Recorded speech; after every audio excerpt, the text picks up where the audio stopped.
अगर आपका UP TET का रिजल्ट रिजेक्ट हो गया है या फिर आपके नॉर्मलाइजेशन में नंबर घट गए हैं, तो भाई इस वीडियो को आखिर तक देख लेना, क्योंकि मैं आपको वो बताऊंगा जिससे आपका रिजल्ट आ सकता है और जिससे आपके नंबर घटे हैं तो बढ़ भी सकते हैं और आप क्वालिफाई भी कर सकते हो। तो भाई वीडियो के आखिर तक जुड़े रहना। आइए देखते हैं वीडियो में क्या होने वाला। तो भाई अगर यूपी टेट का रिजल्ट रिजेक्ट या फिर नॉर्मलाइजेशन में आपके नंबर घटे हैं तो क्या करें। पहला सवाल तो ये हो गया आपका। अगर ओएमआर में आपने गलती से ये कर दिया, क्या कर दिया, पहले तो आपने रोल नंबर गलत भर दिया हो, या फिर आपने बुकलेट नंबर गलत भर दिया हो, या फिर आपने गलत गोले भर दिए हो। मान लीजिए आपने गलत गोले कैसे भर दिए, या तो आपने किसी लाइन में डबल गोले भर दिए हो, या ऊपर 3 था नीचे 4 पे गोले भर दिए हो। अगर आपने ये गलती कर दी हो, या फिर आपके 5, 8, 10, 12, 15 नंबर तक भी अगर आपके नॉर्मलाइजेशन में घटे हैं तो भी भाई आप क्या करें। एक सवाल ये भी है आपके मन में, रिजल्ट आने के बाद अगर आप जनरल कैटेगरी से और आपके 90 थे और आपके 85 या फिर 85 से नीचे बैठ रहे नंबर, तो क्या करें। अगर आप ओबीसी, एससी, एसटी, ईडब्ल्यूएस हैं और आपके 82 थे और 77 से कम बैठ रहे हैं आपके नंबर, तो क्या करें। भाई आपको मैं ऐसी चीज बताऊंगा कि आप भी ये बोलोगे हाँ भाई सर ने कुछ हमारी मदद की है, और भाई जितनी मदद हो सकेगी हम आपके लिए करेंगे जरूर। तो भाई उसके लिए आपको भी हमारे साथ जुड़ना होगा। अगर आप बॉर्डर लाइन पे थे और आपके नंबर घटा दिए और आप फेल हो गए हो, डिस्क्वालीफाई कर दिए गए, तो भाई आप क्या करें। ठीक है। और एक और सवाल जो आखिरी, जो बहुत ही सारे बच्चों ने मुझसे पूछा है और मैंने भी ये देखा है कि भाई बच्चों की आंसर की जब आई थी, जब नंबर बनने थे, जब वो पास थे, लेकिन अब जब फाइनल रिजल्ट आ गया है तो वो फेल हो गए हैं। अगर आपके आंसर की में नंबर मिलाने पर पास थे और फाइनल रिजल्ट आने पर आप फेल हो गए हो, यानी कि डिस्क्वालीफाई हो गए, तो क्या करें। भाई सबसे बड़ा सवाल सबसे बड़ा यही है। तो भाई आपको करना क्या है, अब मैं आपको सॉल्यूशन बता देता हूँ। अगर आपके पास जितनी भी ये प्रॉब्लम्स मैंने बताई, अगर आप भी उनसे फेस कर रहे हो, तो आपको क्या करना है। सबसे पहले आपको एक एप्लीकेशन लिखनी है, एक वाइट पेज लेना है, उस पर एक एप्लीकेशन लिखनी है और उस पर अपना कारण यानी कि रीजन डालना है। आयोग को जब आप एप्लीकेशन दोगे तो भाई उसमें रीजन भी बताना होगा कि आपने किस रीजन से हमें एप्लीकेशन लिखी और किस रीजन से आप हमें ये पत्र दे रहे। तो आपको करना क्या है, मान लीजिए अगर आपने उसमें OMR गलत भरी है तो रीजन में OMR लिख देना। OMR में भी आपसे क्या गलती हुई है मैं बताता हूँ। या तो आपने रोल नंबर गलत भरा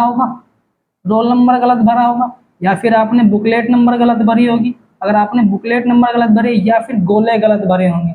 अगर आपने ये तीनों गलती करी है तो भाई आप जब OMR रीजन डालोगे तो उसके रीजन के आगे पॉइंट बना के आपको रोल नंबर, बुकलेट नंबर या गोले गलत भरे हैं, आपको ये रीजन बताना पड़ेगा। मान लीजिए अगर नॉर्मलाइजेशन में आपने गलती से आपकी नंबर कम हो गए हैं, मान लीजिए आपके फाइनल जब आपकी आंसर की आई थी तब आपके 82 बन रहे थे और आप ओबीसी और एससी और एसटी और ईडब्ल्यूएस कैटेगरी से, तो भाई आप तो क्वालिफाई हो गए, लेकिन अब आपके नंबर बनने हैं भाई घटा के 75। तो भाई आपको क्या करना है, नॉर्मलाइजेशन डालनी है। जब आप रीजन डालोगे आपको नॉर्मलाइजेशन डालनी है, उसके आगे लिखना है कि सर मेरे इतने बनने थे और मेरे फाइनल आंसर की में इतने आए, और जब पहले आंसर की आई थी तो मेरे इतना आए। तो आपको भाई पूरा रीजन देना होगा। दूसरी बात, आंसर की और फाइनल रिजल्ट में गलती हो गई तो आपको डालना पड़ेगा रीजन, वहां पे आपको रीजन प्रॉपर बताना पड़ेगा कि मेरे जब आंसर की आई थी, जब मेरे 80 नंबर थे, या फिर मेरे 85 नंबर थे, या मेरे 90 नंबर थे, या मेरे जितने भी नंबर आपके बन रहे थे और आपको लग रहा था कि भाई अब तो मैं पास हो गया, अब तो मैं क्वालिफाई हो गया, अब मैं तैयारी करूंगा आगे की, और रिजल्ट आने के बाद आपके नंबर घट गए, तो भाई आपको एप्लीकेशन लिख के देनी पड़ेगी। भाई लगभग 50,000 बच्चों के रिजल्ट रिजेक्ट करें भाई, इन्होंने रिजल्ट रिजेक्ट करें, और कम से कम 2 लाख बच्चों के भाई नॉर्मलाइजेशन में नंबर घटा दिए, इन्होंने घटा दिए। तो भाई लगभग 2.5 लाख बच्चे हो गए आप। अगर आप 2.5 लाख में से 50% बच्चे भी एप्लीकेशन लेके आयोग में पहुंच गए ना, तो भाई आपका काम 100% हो जाएगा।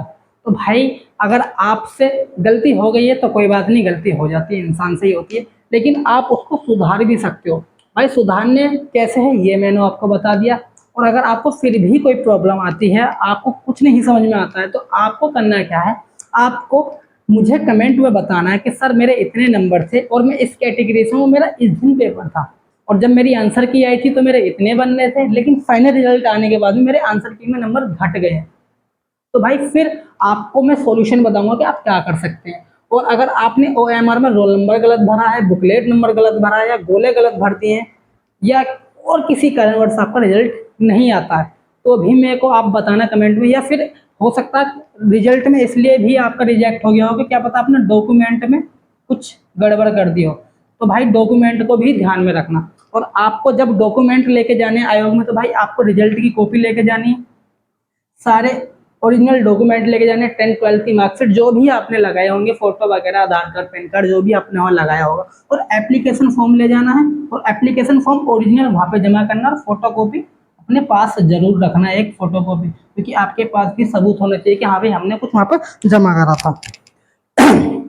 आयोग जाके सबमिट कर दो ये सब चीज़ें, आपका काम हो जाएगा। तो भाई डॉक्यूमेंट भी मैंने बता दिए, और डॉक्यूमेंट से रिलेटेड भी कुछ आपको पूछना है तब भी आप मुझे कमेंट कर सकते हैं। तो अगर वीडियो अच्छी लगी हो तो भाई चैनल को सब्सक्राइब जरूर करना, और कमेंट में बताना है भाई कि आपको कौन सी प्रॉब्लम ऐसी आई जिससे आपका रिजल्ट रुक गया, या ऐसी क्या बात हो गई जिससे आपके नॉर्मलाइजेशन में नंबर घट गए।